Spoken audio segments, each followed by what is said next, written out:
This is Millbrook! Well, hi. Welcome back to another flipped class of world history here in Mr. Cope's classroom. Today we're going to talk about ancient Greece.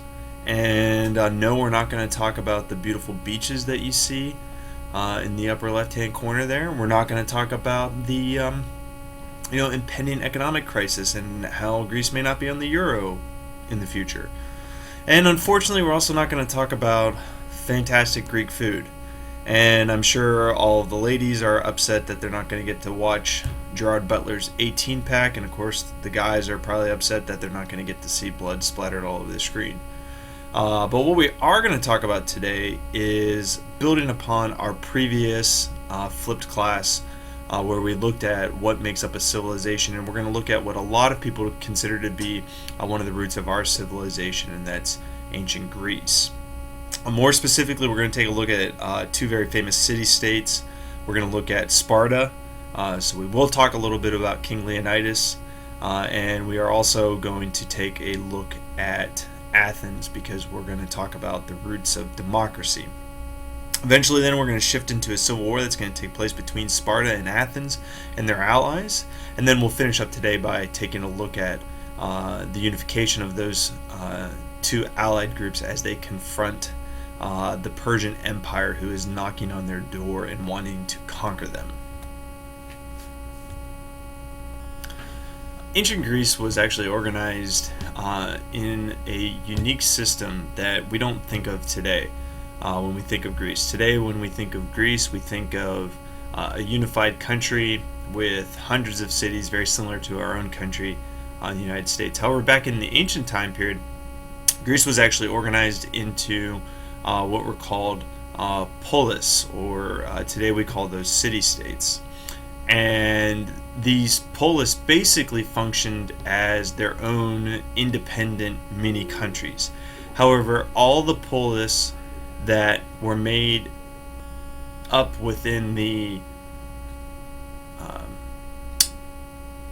peninsula that Greece was on were all thinking of themselves as Greek. They spoke Greek, they recognized a shared culture between them. However, within each polis, they had their own urban center. So Athens had its own urban center, Sparta had its own urban center, Corinth had its own urban center, and on the outside of the urban center, typically outside of the city's defensive walls, there were also the rural areas where much of the farming took place so that the city would have the food that it would need to survive.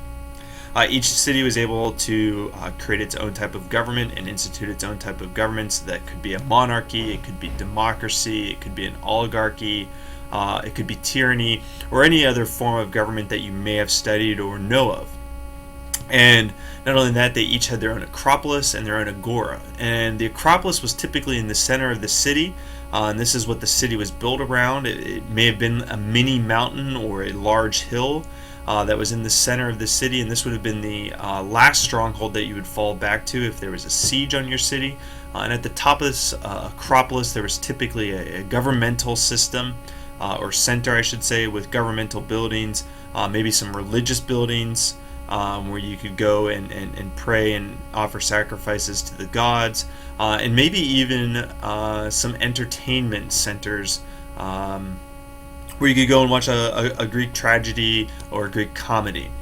The agora that would have been in each of these individual cities would have been typically right below the Acropolis, and the agora was basically a gigantic meeting place. You could go there and you could socialize, you could meet people that you wanted to talk to, you could also go to political meetings, and ultimately you could also go there and participate in politics yourself. So there's a big social component, political component, and then economic component within the agora. And because these city-states had their own form of government, they had their own land that they were in charge of, they had their own acropolis, and they had their own agora, they all became very unique and distinctive, and saw themselves as very unique and distinctive, yet still Greek. So when outsiders would confront any of the city-states, they typically could find a common ground as we are Greek and we are confronting somebody who is non-Greek. However, when dealing with each other, they were incredibly jealous of each other, and this led to hostility between them. And one of the biggest hostilities existed between Athens and Sparta. So we're going to take a look at why did Athens and Sparta see themselves as so different and become so jealous of one another.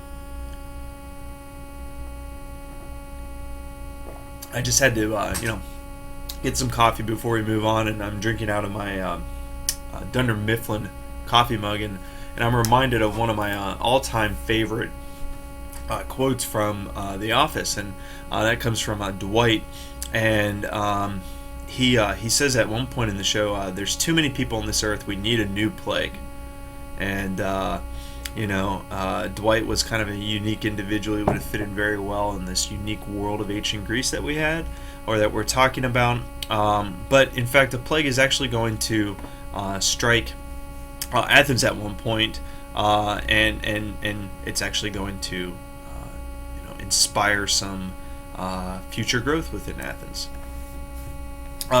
Before we move on to Athens and Sparta, however, we do need to talk about the various types of government that existed within each of the city-states, or types of governments that could have been chosen by the city-states.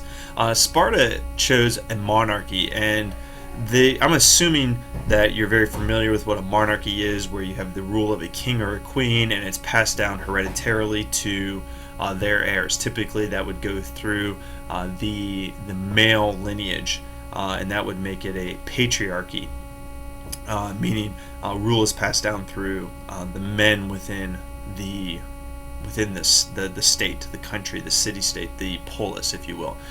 Sparta was unique, though, because Sparta had a dual monarchy, and we'll talk a little bit more about that as we go more in depth with Sparta. Athens, we historically say was using a democracy, that it was more democratic because it had means for multiple people to be involved in the government, and not just one person or two people or a small group of people. In fact, all citizens were allowed to participate in the government. Where we would look at it today as not being democratic is how they define citizenship. And so not everybody who was living inside of Athens was actually considered a citizen, and therefore not everybody living inside of Athens was able to participate in the democracy. However, it was an incredibly unique idea at the time that a citizen could participate in the democracy, and that was unique there within Athens. And then you have Corinth, and you can see on the map that I've included here that Corinth is basically in between Sparta and Athens, and Corinth used an oligarchy as its form of government. And Corinth's oligarchy is very unique to us today because we don't see oligarchies used to run governments today. But an oligarchy is basically a small group of people who are ruling the country, and this could be a small group of people as in one family is ruling, or it could be a small group of people as in the leaders of some of the most important families within a country. And this is going to also be passed down hereditarily, much like a monarchy was. So typically you would see this combined group of ruling families. Maybe you have 5 different families who are ruling together in an oligarchy, and the heads of those households are combined into a group of 5 who are ruling the polis. And when one of them passes on, their son typically would take their place within that oligarchy. And they could have their rule justified in a variety of ways. They could be the largest landowners within that polis. They could be the most powerful military leaders within that polis and combine their military might. They could have been the 5 leading merchants and therefore have driven the economy within that polis. So there are a lot of different ways that an oligarchy could have been established, but it, in essence, is a group of people who are ruling that city-state and are passing their rule on hereditarily through. And it will be non-democratic as well. The last type of government that you might see within Greece is called a tyranny. And this is actually not the tyranny that we think of today, where one person is ruling and ruling in a non-democratic way and ruling forcefully and not giving up control and taking all the power for themselves, taking all the wealth for themselves, and so on. A tyranny back in ancient Greece was actually used in times of emergency. When you had these dual monarchies or these large democracies or these oligarchies, tyrannies sometimes would be put in place to replace poor leadership for a short period of time, maybe 6 months, or in times of emergency to give one person, typically a military leader, power so that they could stabilize the polis.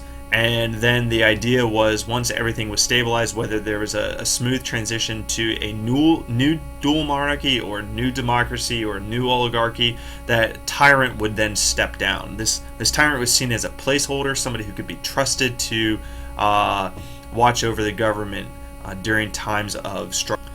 Before we move on to our conversation about the two most famous Greek city-states, and as I drink again out of the Dunder Mifflin glass here and think about Dwight Schrute, I'm also keenly aware that many of you are wondering, how are the Pirates doing at this point in the season? Well, in fact, we're doing famously well right now. We got a big win last night against the Marlins, although most teams get wins against the Marlins.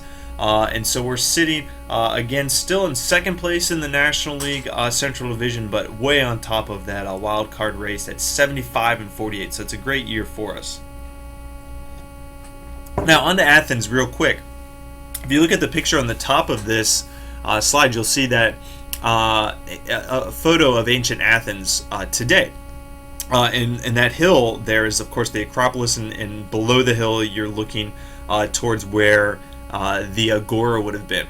Athens is famous for being a democracy, as I previously said.